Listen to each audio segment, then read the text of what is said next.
بسم اللہ الرحمن الرحیم۔ السلام علیکم ناظرین کرام، جیسا کہ آپ جانتے ہیں کہ سپریم کورٹ چیف جسٹس فائز عیسیٰ تیز رفتاری سے مقدمات کی سماعت کر رہے ہیں، اور جو پچھلی بندیال کورٹ تھی جو وہ گند ڈال کے چلی گئی ہے، اس کو اسی تیزی کے ساتھ صاف بھی وہ کر رہے ہیں۔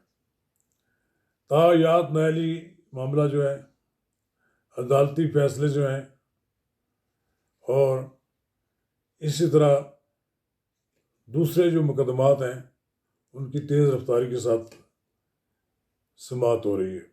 الیکشن ایکٹ میں جو ترمیم کی گئی ہے، عدالت کا کوئی اور فیصلہ ہے، الیکشن ایکٹ میں کچھ اور ہے، تو سپریم کورٹ اب اس معاملے میں ایک حتمی فیصلہ کرے گی کہ مدت کتنی عرصہ ہونا چاہیے۔ تو ناظرین کرام، قبل اس میں آگے بڑھیں، اگر آپ نے میرا یوٹیوب چینل نواز رضا کے ساتھ اب تک سبسکرائب نہیں کیا تو فوری طور پر سبسکرائب کریں، لائک کریں، اور اب آپ کے ساتھ شیئر کریں، اور آئیکن کا وہ بٹن دبانا نہ بھولیے کہ جب آپ ویڈیو لوڈ کریں تو سب سے پہلے آپ کو اطلاع ملے۔ ناظرین کرام، پارلیمنٹ کی قانون سازی ہے، اس کو سپریم کورٹ نظر انداز کرتی رہی ہے۔ جب سے جسٹس فائز عیسیٰ آئے ہیں، انہوں نے پارلیمنٹ کی قانون سازی کو تسلیم کیا ہے۔ ان کا یہ کہنا ہے کہ عام مقدمات میں نااہلی پر 5 سال سزا ہے، جبکہ نماز نہ پڑھنے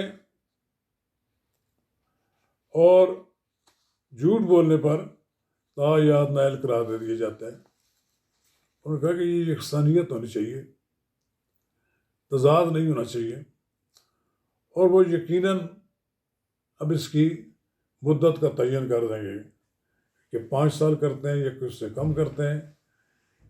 5 سال اگر ہوتی ہے تب بھی نواز شریف اہل ہو چکے ہیں، وہ نااہلی بھی ختم ہو چکی ہے۔ اس کا فائدہ تو یقیناً نواز شریف کو بھی ہوگا، اور ہونا بھی چاہیے، کیونکہ جس طریقے سے نواز شریف کو یاد نااہل قرار دیا گیا تھا، وہ کوئی قانون ہی نہیں تھا، بھئی یاد نااہلی نہیں تھی، تو انہوں نے ان کو نااہل کر دے کر ملکی سیاست سے نکالنے کی کوشش کی گئی۔ اب انشاءاللہ وہ پوری قوت کے ساتھ اپنے سیاسی سرگرمیاں بھی جاری رکھیں گے اور ملکی سیاست میں حصہ بھی لیں گے۔ سپریم کورٹ جتنا گند بندیالی کورٹ ڈال گئی تھی اس کو صاف کرنے کی طرف توجہ دے رہی ہے۔ کئی مقدمات ایسے اور بھی ہیں جو ایشوز ہیں، ان سب پہ تیز رفتاری کے ساتھ فیصلے بھی کیے جا رہے ہیں۔ کیسز کو لٹکایا نہیں جا رہا، بلکہ ڈے بائی ڈے ہیرنگ کرنے سے وہ سارے کیسز کو نپٹانا چاہتے ہیں۔ اور مجھے تو لگتا ہے فائز عیسیٰ صاحب اپنے مختصر ٹینیور میں وہ اتنا زیادہ کام کر جائیں گے کہ شاید وہ بازی میں بعد ازاں مستقبل میں کوئی شاید کر سکے۔ اس لیے وہ سارے کیسز نپٹا بھی رہے ہیں اور ان کے فیصلے بھی کر رہے ہیں، اور بڑے اسٹریٹ فارورڈ ہیں، دڑا دڑ مقدمات آ رہے ہیں، ان کو فیصلے کر رہے ہیں، اور یقیناً ان کے فیصلوں کے دور اثر نتائج بھی برآمد ہو رہے ہیں۔ تو ایک لحاظ سے میں سمجھتا ہوں کہ یہ انہوں نے جو یاد نااہلی والا ایشو اٹھایا ہے، اور پھر الیکشن ایکٹ میں جو سزا جو 5 سال مقرر کی گئی تھی، اس کے بارے میں جو ایمبیگوٹی ہے اس کو ختم کر دیا جائے گا۔ اس کا فائدہ سیاستدانوں کو بھی ملے گا، اور جو لوگ اور بھی نااہل قرار دیے گئے تھے پر پوری زندگی کے لیے، یہ ختم ہو جائے گا۔ اتنی بڑی سزا تو نہیں ہونی چاہیے کہ ایک شخص کو ساری زندگی کے لیے نہ وہ سیاست میں حصہ لے سکتا ہے، نہ ملازمت کر سکتا ہے، نہ کوئی اور کام کر سکتا ہے۔